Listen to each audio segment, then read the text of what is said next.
Hello curies, आज हम बात करने वाले हैं माई पोसाइरन के एपिसोड 30 की। अगर आपको ये एक्सप्लेनेशन पसंद आए तो प्लीज़ मेरे चैनल को सब्सक्राइब करें और ज़्यादा इसी टाइप के कंटेंट के लिए। एपिसोड शुरू होता है, ड्वेन सीशी एंड मेंग एक साथ बैठे होते हैं। तभी वहाँ पे ये हाय आ जाता है और वो कहते हैं कि तुम लोगों ने अपनी रिलेशनशिप के बारे में मुझे बताया भी नहीं। मेंग कहती है कि तुमने भी तो नहीं बताया था ना मुझे अपने बारे में और एनफी के बारे में। ये है एडवेंसी से कहते हैं कि संभालो इसे, तो मिंग कहती है कि अभी मुझसे ऐसे बात मत करो, जब भी तुम्हारी कोई प्रॉब्लम होगी ना एनफी मेरे पास ही आएगी, तो तुम्हें मेरी हेल्प की ही ज़रूरत पड़ने वाली है आगे। तो बात करते हैं कि ल्यूलैन ने जो एक्सपेरिमेंट 3 साल पहले किया था उसमें ल्यूलैन थी और जियांगजी था और इसमें मूसेन ने इन्वेस्ट किया था। और मगर वो एक्सपेरिमेंट कहते हैं कि वैसे फेल हो गया था और इसी वजह से ल्यूलैन सब कुछ छोड़ के चली गई थी। और रिपोर्ट्स में तो ये है कि एक्सपेरिमेंट बिल्कुल ऐसी उसमें कुछ ज़्यादा प्रॉब्लम नहीं आई, नॉर्मली रहा, फेल हो गया था बट उससे कुछ ज़्यादा नुकसान नहीं हुआ। बट टोंगजी लॉन्ग की इंजरी ये इंडिकेट करती है कि उससे काफ़ी नुकसान भी हुआ था। अब ल्यूलैन जियांगजी को बिल्कुल फॉलो करती है, जो जियांगजी कहता है वही ल्यूलैन लैब में काम करती है। जियांगजी को जब हाइड्रोजन के बारे में पता चला तो उसने सबसे कांटेक्ट ख़त्म कर दिया और वो चला गया। फिर उसने ल्यूलैन को अपने इस एक्सपेरिमेंट में शामिल कर लिया। तीनों बैठ के ये सारी बातें डिस्कस कर रहे थे। मिंग कहती है कि तो मुझे सब कुछ बता दो कि तुम्हारा अब क्या प्लान है और तुमने इस सब से क्या अपना कंक्लूज़न निकाला है ताकि मैं एनफी को सब बता सकूं। ये हाई कहता है कि कम से कम एक आध चांस तो रहने दो ना कि मैं एनफी से बात कर लूँ, तुम बीच में क्यों घुसती रहती हो। एनफी का डिपार्टमेंट बहुत अच्छे से लगा होता है सारा अपना प्रोजेक्ट जल्द से जल्द कंप्लीट करने में। लियांग डॉक्टर से मिलने जाता है और वहाँ पे उसको जियांगजी भी दिख जाता है। जियांगजी कहता है कि तुम्हारी भी तबीयत ख़राब है और इस एक्सपेरिमेंट के लिए तुम काफ़ी इंपॉर्टेंट हो, तो अपना ख्याल रखना और ये एक्सपेरिमेंट तुम्हारी जान से बढ़ के नहीं है। वो लियांग कहता है कि तुम भी तो इसी एक्सपेरिमेंट की वजह से वापस आए हो ना, ल्यूलैन भी इसी एक्सपेरिमेंट की वजह से वापस आई है। और ये एक्सपेरिमेंट मैंने शुरू तो एक लड़की की वजह से ही किया था, बट जब मुझे रियलाइज़ हुआ कि वो तो सिर्फ एक बैट लगा रही है, वो तो उसका कुछ और ही एम्बिशन है, तो मैंने सब कुछ छोड़ दिया। मैंने उसे इसलिए छोड़ दिया ताकि अब उसका कोई फ़ायदा ना उठा सके। मतलब जियांग से कोई कह रहा होता है कि ल्यूलैन का उसने फ़ायदा उठाया है। एनफी मिंग के साथ ये हाई के लिए गिफ्ट देखती है और वहाँ पे उसको वही लॉकेट दिख जाता है जैसे ये हाई पहनता था। मोलियांग लैब में काफ़ी उसकी तबीयत ख़राब हो रही होती है। ल्यूलैन उससे पूछती है कि तुमने मुझे आज तक नहीं बताया कि तुम्हारी हालत कितनी ज़्यादा सीरियस है। मोलियांग कह रहे तुम्हें बता के मैं कर भी क्या लूँगा, क्या कर लोगी तुम। ल्यूलैन कहती है कि मैं सिर्फ तुम्हारी हेल्प करना चाहती हूँ, मैं नहीं चाहती कि तुम्हें कुछ भी प्रॉब्लम हो। और मोलियांग कहते हैं कि बस मुझे तुम्हारी हेल्प ही तो नहीं चाहिए। ल्यूलैन कहती है कि पहले ये एक्सपेरिमेंट मैं करना चाहती थी, मगर जब तुम्हें मुझे पता चला कि तुम्हारी कंडीशन कितनी ज़्यादा सीरियस है तो और मैं ये बिल्कुल एक्सपेरिमेंट छोड़ देना चाहती थी और मैं ये चाहती थी कि तुम भी इसको छोड़ दो और अपना पहले ट्रीटमेंट कराओ।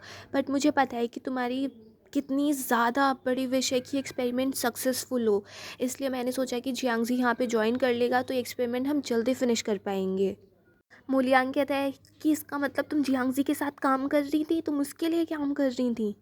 मूलियांग कहता है कि बस मुझे यही तुम्हारी हेल्प नहीं चाहिए थी, मुझे किसी की भी ज़रूरत नहीं थी। और वो वहाँ से गुस्सा होकर चला जाता है और बेचारी ल्यूलैन रोती रह जाती है।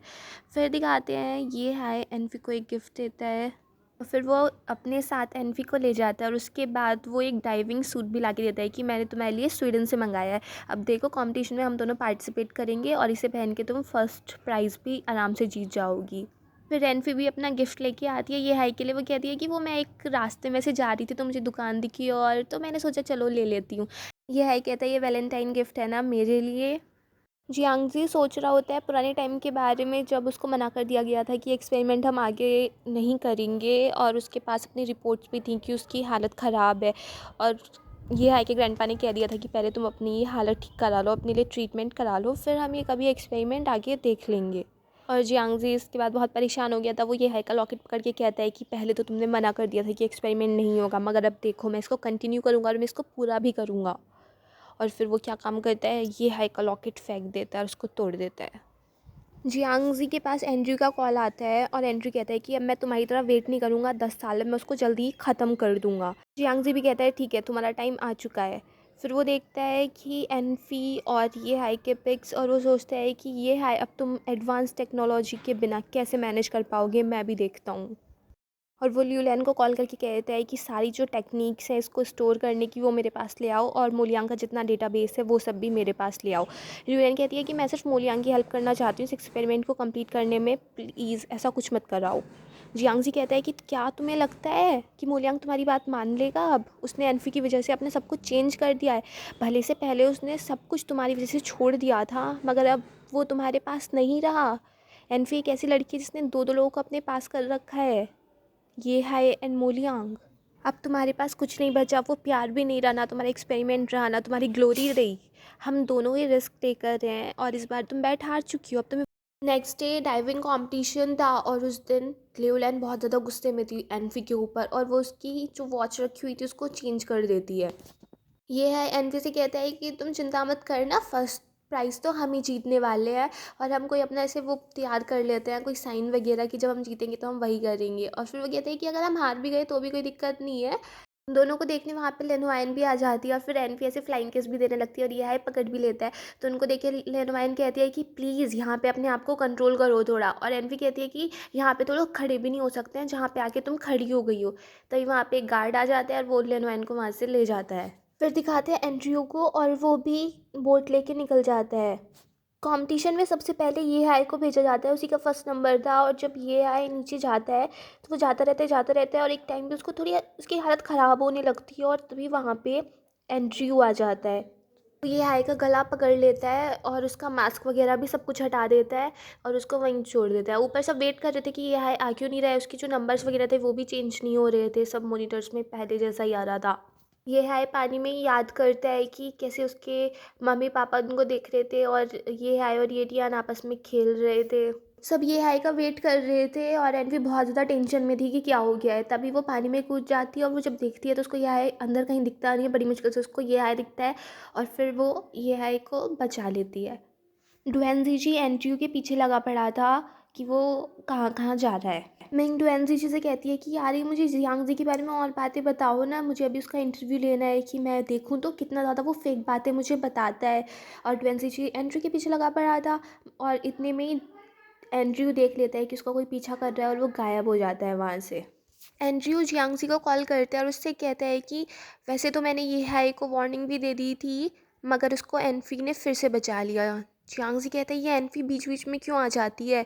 वो कहते हैं कि वैसे जब से तुमने ये हाई का एक्सीडेंट करा था पानी में, तब से वो पानी से तो डरने लगा था। एंड्रयू कहता है कि अपनी ल्यूलैन को संभाल के रखो, वो पता नहीं आज क्या हरकत कर रही थी और जो वो जिस काम में अच्छी है उसको वही करने दो। एनफी ये हाई को लेके आती है और वो काफ़ी गुस्से में दिखाते हैं। एनफी फिर ये हाई को ठीक भी करती है और ये हाई उठते ही पूछने लगता है एनफी से कि प्लीज़ बताओ तुम पानी में ठीक तो थी ना। बट लेनोहाइन मना भी करती है कि इसके रहने दो, तुम अपना बताओ तुम्हारी क्या हालत है। फिर एनफी वहाँ से चली जाती है और उसके पीछे पीछे रिसर्चर कैंग भी जाता है।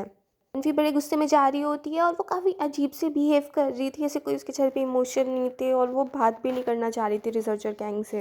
लेनोवाइन कहती है कि मैं तुम्हें हॉस्पिटल ले चलती हूँ, बट ये हाई मना कर देता है। लेनोवाइन कहती है कि बहुत सारी इंजरीज ऐसी होती हैं जो अपनी ऐसी डायरेक्ट नहीं देख सकते हैं, तो इसलिए चेकअप करा लेना चाहिए। फिर वो पूछती है कि एनफी को क्या हो गया था, वैसे वो ऐसी क्यों चली गई। बट ये हाई तो ख्यालों में ही खोया हुआ था। लेनोवाइन कहती है कि तुम्हारे साथ पहले बिताए हुए पल बहुत ज़्यादा मेरी लाइफ की हैप्पी मेमोरीज थी और वो टाइम कभी वापस नहीं आएगा। पहले तो मैं कुछ भी कर सकती थी, बट अब हम ग्रोन अप हो चुके हैं, अब वो सब नहीं कर सकते हैं जो हम पहले करते थे। फिर लेनोवाइन गाड़ी रोक देती है और वो कहती है अब यहाँ से आगे का रास्ता तुम्हें अकेले ही तय करना है। अब ना ही मैं तुम्हें न्यू ईयर पे ऐसे गिफ्ट्स दूंगी, ना ये करूँगी ना वो करूँगी, बाय बाय। और यहीं पे ये एपिसोड फिनिश हो जाता है। अगर आपको ये पसंद आया हो तो प्लीज़ मेरे चैनल को सब्सक्राइब करें, लाइक करें, शेयर करें, कमेंट्स करें and bye bye till next video.